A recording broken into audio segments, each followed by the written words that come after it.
Dakta Radio, bijak dan cerdas. Dakta Radio bijak berinformasi, cerdas berinteraksi. Rekan Dakta, Anda masih mendengarkan dialog informasi Dakta siang paruh yang kedua. Kami juga masih temani Anda hingga menjelang pukul 16 waktu Indonesia Barat. Rekan Dakta, pemerintah Kabupaten Bekasi berencana merelokasi pedagang pasar Cikarang di Grand Cikarang City di Kecamatan Cikarang Utara. Namun rencana ini ditolak oleh pedagang pasar Cikarang yang tergabung dalam Forum Komunikasi Pedagang Pasar Baru Cikarang. Lalu apa sesungguhnya alasan dari pedagang yang menolak relokasi? Kita sudah tersambung bersama dengan Ibu Yuli Sri Mulyati, Ketua Umum Forum Komunikasi Pedagang Pasar Baru Cikarang. Dakta Radio, bijak dan cerdas.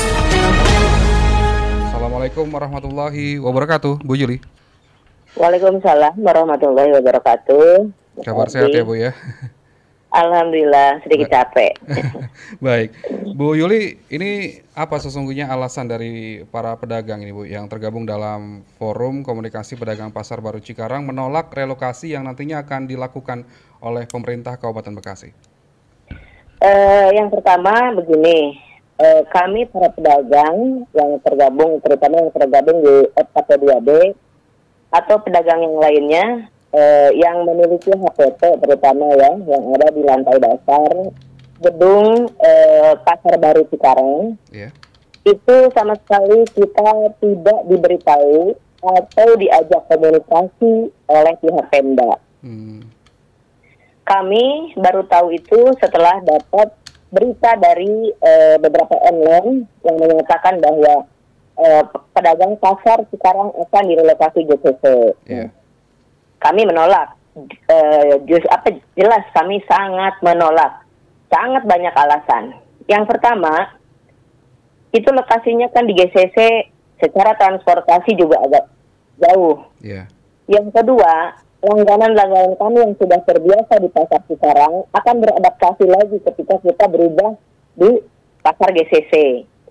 Terus yang ketiga, dari GCC ke Pasar Lemah Abang juga itu terlalu dekat. Bagaimana dengan Pasar Lemah Abang yang nanti akhirnya mereka kasihan, kehilangan juga pendapatan karena sekarang aja dengan diputusnya jalan, ditutupnya jalan, Pasar Cikarang kan lada sepi, Pasar Lemah Abang lada sepi. Apalagi nanti ketika kami ada, itu kan rata-rata nanti pembeli akan memilih kepada pasar yang lebih besar, kan gitu. Terus yang keempat, itu kan lokasi perumahan. Secara nggak strategis lah. Kalau di sini semua dari angkot 36, 39, 42, 32, terus dari mana-mana dari 17, 18, itu semuanya kan bermuara di situ karena lokasinya strategis. Di sini saja kita dengan bersaing dengan adanya SDC, kita keribetan memang. Apalagi nanti dipindahkan nanti di sana. Kenapa pihak Pemda nggak memikirkan lokasi yang lebih strategis untuk kita, gitu loh. Jangan berpindah ke situ, apalagi pedagang ini sama sekali tidak diberitahu atau disosialisasi. Kami hanya didata oleh UPTD. Pedagang yang masih existing berapa orang sih? Atau berapa pedagang sih? Tapi tidak pernah memberitahukan bahwa akan terjadinya relokasi pedagang. Itu Mas. Baik.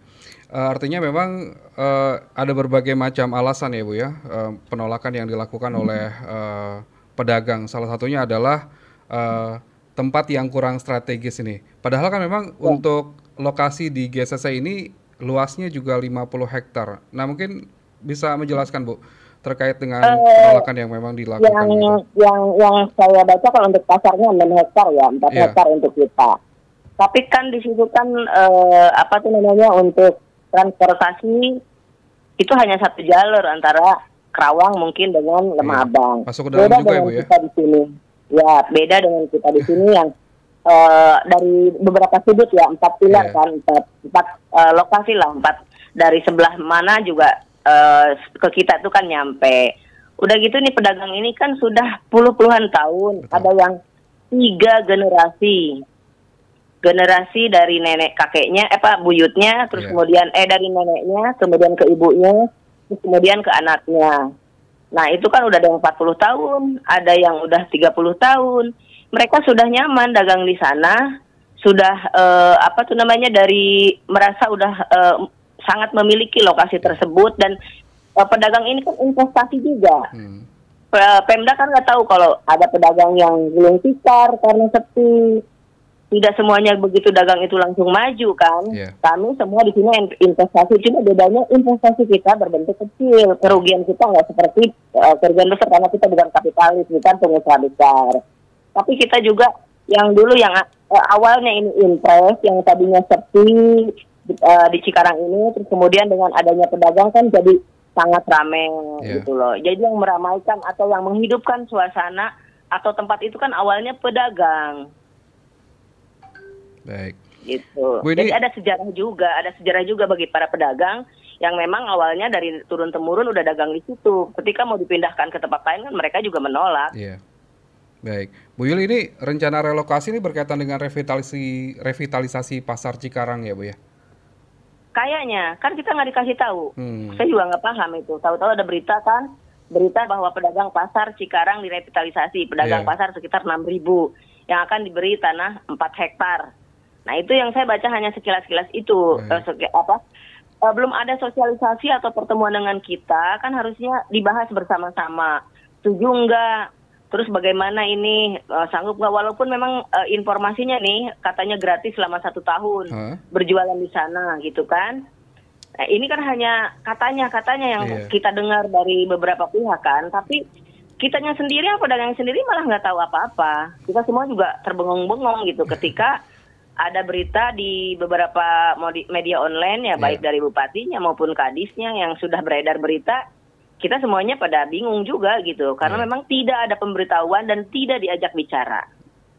Artinya memang pemerintah semestinya juga melakukan komunikasi terlebih dahulu ya, sebelum menyatakan bahwasannya akan direlokasi.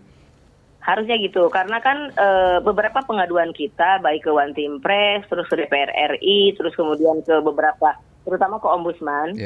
Di situ kan ada dari poin-poin Ombudsman yang jelas banget, dan kemarin itu sudah saya sampaikan ke Ibu Rieke Diah Pitaloka untuk dibahas hal itu.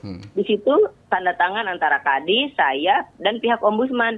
Jelas di situ dikatakan bahwa ketika mau ada revitalisasi pasar Cikarang, yang menyangkut pasar Cikarang, terutama wilayah-wilayah, karena memang yang ini kan kita yang teman-teman yang mempunyai HPT yang di gedung itu, nah itu wajib diberitahu. Ada kok suratnya gitu loh, dari Ombudsman itu masih ada.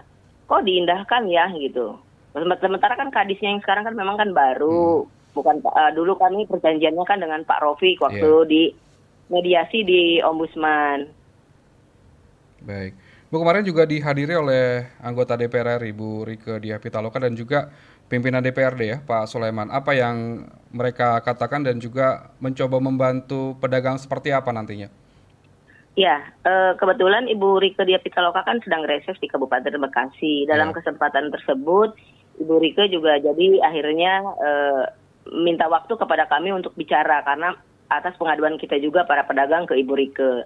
Nah, alhamdulillah Ibu Rieke menanggapi keluh kesah dari para pedagang dan dengan waktu yang singkat, kemudian Ibu Rieke meminta untuk datang ke Pasar Cikarang dan kami menyiapkannya. Alhamdulillah Ibu Rieke datang.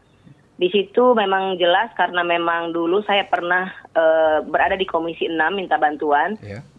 Komisi 6 DPR RI, baik sebenarnya ada yang Golkar juga, ada yang Partai PDI Perjuangan juga. Di situ jelas kok Undang-Undang Nomor 7 2014 menyatakan di pasal 13 dan 14 tentang pasar rakyat. Nah, Komisi 6 terutama Ibu Rieke tahu betul dan paham betul tentang pasar rakyat, tentang pasar gotong royong. Makanya Ibu Rieke mendorong menggunakan dana APBN. Kenapa mesti diswastanisasikan gitu loh. Contoh misalnya yang dibantu oleh Ibu Rieke itu kemarin disebutkan seperti pasar Saraswati yang di Bali gitu kan. Terus Ibu Rieke juga pernah mengatakan ke saya, kenapa nggak dibangun seperti halnya pasar Klewer atau pasar Cianjur. Nah itu kan berpihak kepada para pedagang gitu. Kemarin juga ditanyakan berapa sih Pak yang ada, uang yang ada. Nah Pak Wakil Ketua DPRD menyatakan bahwa masih ada sisa 600 miliar. Nah 600 miliar ini kenapa masih dikembalikan negara? Kenapa yang 600 miliar ini kenapa tidak digunakan untuk membangun kesejahteraan warga gitu atau rakyat pedagang lah. Nah itu alhamdulillah sih kemarin Bu Rieke support kita dan beliau akan mengawal terus tentang perjuangan kita. Semoga Undang-Undang Nomor 7 2014 bisa terlaksana. Sekarang saya mau tanya Bang Ardi, lebih tinggi mana undang-undang dengan perda? Undang-undang ya Bu ya? Undang-undang dong, ya kan? Udah itu aja. Iya. Beres kan, harusnya tahu lah. Apalagi Dan yang membuat undang-undang itu Komisi 6 kan? betul. DPR RI. Apalagi proses revitalisasi juga selalu gagal ya Bu Yuli ya? Ah betul, perjuangan ini kan dari 2016 ya, Iya. ketika terbakar di 2015, terus kemudian di 2016 kami berjuang sampai saat ini.